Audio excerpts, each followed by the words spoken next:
Kematiannya sudah diramal Nyai Roro Kidul, Sultan Agung bangun peristirahatan terakhir di tempat ini. Sumber, https://intisari.grid.id/red-penulis, Moh. Habib Asyad, di balik kejayaannya dan keberaniannya memimpin Mataram Islam, Sultan Agung juga menyimpan misteri tentang kematiannya. Ada beberapa versi tentang bagaimana raja terbesar Mataram Islam itu mangkat.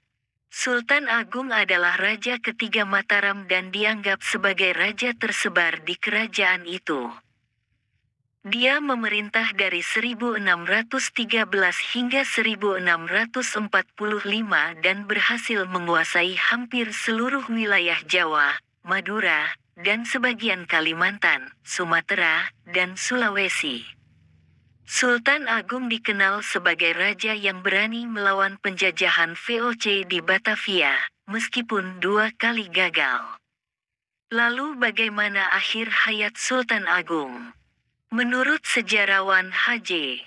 de Graaf dalam bukunya Puncak Kekuasaan Mataram, Politik Ekspansi Sultan Agung, kesehatan Sultan Agung mulai menurun setelah mendapat gelar Sultan dari Mekah pada tahun 1640. Dia jatuh sakit parah pada tahun 1642 dan pemerintahan Mataram diurus oleh Tumenggung Wiraguna. Ada riwayat yang menyebutkan bahwa Nyi Roro Kidul, Ratu Pantai Selatan yang dipercaya sebagai istri spiritual Sultan Agung, sudah meramalkan kematian sang raja pada tahun 1644.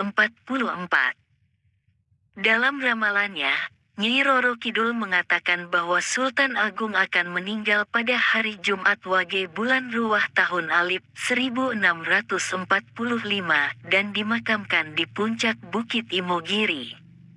Sultan Agung pun mempersiapkan makamnya di Imogiri dengan membangun sebuah masjid dan menara pengawas. Selain faktor usia dan penyakit kronis, ada dugaan bahwa Sultan Agung meninggal karena terkena wabah penyakit yang melanda Jawa pada tahun 1640-an. Sejarawan M.C. Reclef dalam bukunya Sejarah Indonesia Modern, tahun 1200 sampai tahun 2004, menyebutkan, wabah-wabah penyakit merajalela pada tahun 1640-an, dan kematian Sultan Agung mungkin sekali disebabkan oleh salah satu wabah tersebut. Wabah penyakit tersebut diduga adalah pes atau tifus yang menyebar melalui tikus atau nyamuk. Penyakit ini bisa menyebabkan demam tinggi, sakit kepala, muntah-muntah, bengkak-bengkak di leher atau ketiak, dan bercak-bercak hitam di kulit. Jika tidak ditangani dengan baik, penyakit ini bisa berakibat fatal. Namun, ada juga spekulasi bahwa Sultan Agung dibunuh oleh musuhnya, baik dari dalam maupun luar kerajaan.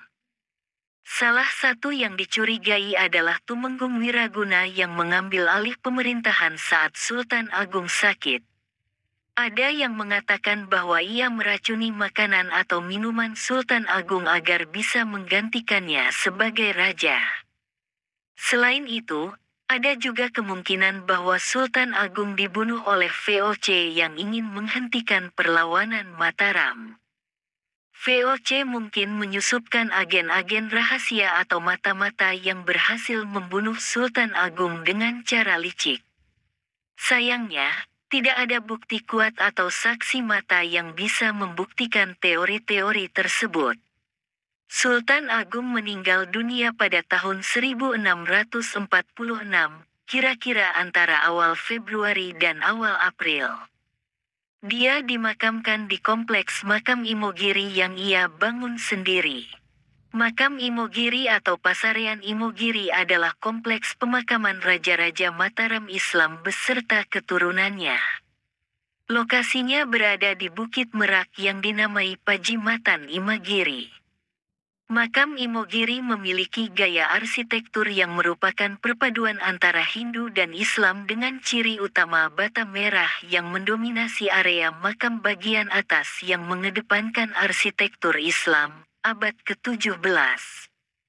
Makam ini juga memiliki sekitar 300 anak tangga yang harus dilalui pengunjung untuk mencapai area makam.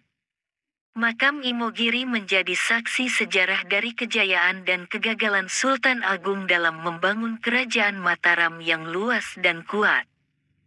Sultan Agung juga mewariskan berbagai warisan budaya dan tradisi yang masih dilestarikan hingga kini, seperti kalender Jawa, aksara Jawa, wayang kulit, gamelan, tari-tarian, dan lain-lain. Sultan Agung adalah salah satu tokoh inspiratif yang patut dihormati dan diteladani oleh generasi penerus bangsa. Ia adalah raja yang berjiwa besar, berhati mulia, berani melawan penjajah, dan mencintai rakyatnya.